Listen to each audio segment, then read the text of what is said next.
కానీ రాజీనామాలు రిపీటెడ్గా అవుతూ ఉన్నాయి. 2006లో 2008లో అయినప్పుడు నేను అడిగిన సార్ని, సార్ రెండోసారి ముఖ్యంగా 2008లో రాజీనామా చేసినప్పుడు కేసీఆర్ గారు, నేను జయశంకర్ సార్తో కొద్దిసేపు వాదం పెట్టుకున్నా.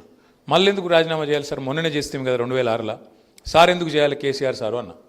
అంటే ఆయన గొప్ప మాట అన్నాడు, గుర్తుపెట్టుకో రాము, ఉద్యమానికి 3 పార్శ్వాలు ఉంటాయి. మొదటి పార్శ్వం సెన్సిటైజేషన్, భావజాల వ్యాప్తి. అది నిరంతరం జరుగుతూ ఉండాలి. భావజాల వ్యాప్తి అంటే తెలంగాణకు జరుగుతున్న అన్యాయం పట్ల చర్చ జరుగుతూ ఉండాలి.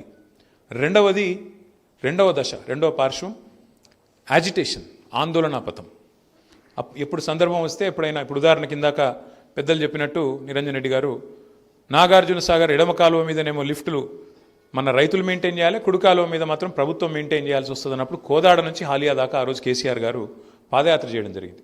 సో అట్లా ఆందోళన పదంలో ప్రయాణం చేయడం. ఆర్డీఎస్లో అన్యాయం జరుగుతున్నది, మనకు నీళ్లు రావడం లేదన్నప్పుడు నడిగడ్డలో ఆ రోజు జోగులాంబ నుంచి కింద గద్వాల దాకా కేసీఆర్ గారు పాదయాత్ర చేసినారు. 2001-2 నేను చెప్పేది. అట్లా ఆందోళన పదంలో పోవాల్సి వచ్చినప్పుడు పోవాలి. మూడవది democratization, sensitization, agitation, democratization. Democratization అంటే ఏంటి? ఈ ఆందోళనని, ఈ భావజాల వ్యాప్తిని అల్టిమేట్గా ఒక రాజకీయ శక్తిగా మలిచి, ఓట్ల రూపంలో మలిచి, సీట్ల రూపంలో మలిచి, ఆ సీట్ల ద్వారా యాచించి కాదు శాసించి ఢిల్లీ మెడలు వంచి తెలంగాణ తెచ్చుకోవాలి. ఇది కేసీఆర్ గారికి ఆయన నూరి పోసిన ఒక ఉద్యమ పంద. అంటే ఇవాళ చూస్తూ ఉంటాం, చూడండి, ఢిల్లీలో 75 సార్లు మన ముఖ్యమంత్రి రేవంత్ రెడ్డి ముఖ్యమంత్రి అయిన తర్వాత ఇది 75వ ఈరోజు ఢిల్లీలో ఉన్నాడు. ఆయన ముఖ్యమంత్రి అయి 32 నెలలు కాలే, ఎల్లుండితోనో రేపటితోనో 32 నెలలు అవుతుంది. కానీ 13 రోజులకు ఒకసారి ఢిల్లీ పోతాడు, 2-3 రోజులు ఆడు ఉంటాడు, దేహి దేహి దేహి అని ఈరోజు అక్కడ యాచిస్తూ ఉన్నాడు. వాళ్ళకి మరి యాచిస్తున్నాడో వాళ్ళకి ఇచ్చొస్తున్నాడో కానీ మొత్తానికైతే ఢిల్లీ పోవడం అంటే ఢిల్లీ వాళ్ళ ముందు యాచించి, ఢిల్లీ ముందు గులాంగిరి చేసి, జయశంకర్ సార్ కోరుకున్నది ఇదే. ఏమన్నాడు ఆయన? ఢిల్లీకి సామంతులు ఉండొద్దు, స్వతంత్రులు ఉండాలి. ఎన్నటికైనా స్వీయ రాజకీయ అస్తిత్వమే తెలంగాణకు శ్రీరామ రక్ష. తెలంగాణ కోసం ఒక స్వీయ రాజకీయ అస్తిత్వ పతాక ఉండాలి. ఎన్నటికైనా తెలంగాణ కోసం ఎలాంటి రాజీ లేకుండా, ఎవరితోని కాంప్రమైజ్ కాకుండా, గొంతు విప్పితే గర్జించే విధంగా ఓ సింహంలాగా గర్జించే గొంతు ఓ కేసీఆర్ తీరుగా ఉండాలి, ఉండి తీరాలి.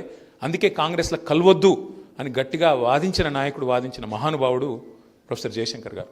ఎందుకంటే ఆయన నమ్మిండు బలంగా. ఎట్టి పనికైనా మట్టి పనికైనా మనోళ్ళు చెప్తారు పెద్దోళ్ళు, ఇంటోడే ఉండాలి అని.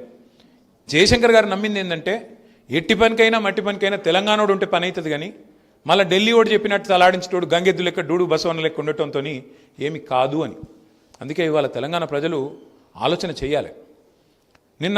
మొన్న మీరు చూసింటారు, హరీష్ రావు గారు ఒక ప్రెస్ మీట్ వివరంగా పెట్టినారు.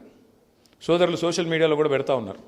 ఎట్లా మళ్ళీ తెలంగాణకు నీళ్లలో అన్యాయం చేసే ప్రయత్నం జరుగుతున్నది, ఎట్లా తెలంగాణ వాటాని మళ్ళీ ఒక్కసారి తెలంగాణ ప్రాజెక్టులను రద్దు చేయమని గోదావరి రివర్ మేనేజ్మెంట్ బోర్డు మీటింగ్లో తెలంగాణకు సంబంధించిన 7 ప్రాజెక్టులు రద్దు చేయమని ఇవాళ తమ ఆధీనంలో, తమ చెప్పు చేతల్లో ఉన్న కేంద్ర ప్రభుత్వాన్ని ఎట్లా ఆంధ్రప్రదేశ్ ప్రభుత్వం ఇవాళ ఆడిస్తున్నదో నిన్న వివరంగా హరీష్ రావు గారు చెప్తే మన వాళ్ళందరూ ఇవాళ నేను చూస్తూ ఉంటే ఉదయం పేపర్లో కానీ టీవీలో కానీ బ్రహ్మాండంగా మన వాళ్ళు కూడా మళ్ళీ ఒక్కసారి, అంటే ఢిల్లీ పార్టీల చేతుల్లో మళ్ళీ తెలంగాణ ఎట్లా తల్లడిల్లుతున్నదో ఒకసారి అర్థం చేసుకోవాల్సిన బాధ్యత మనందరి మీద ఉన్నది.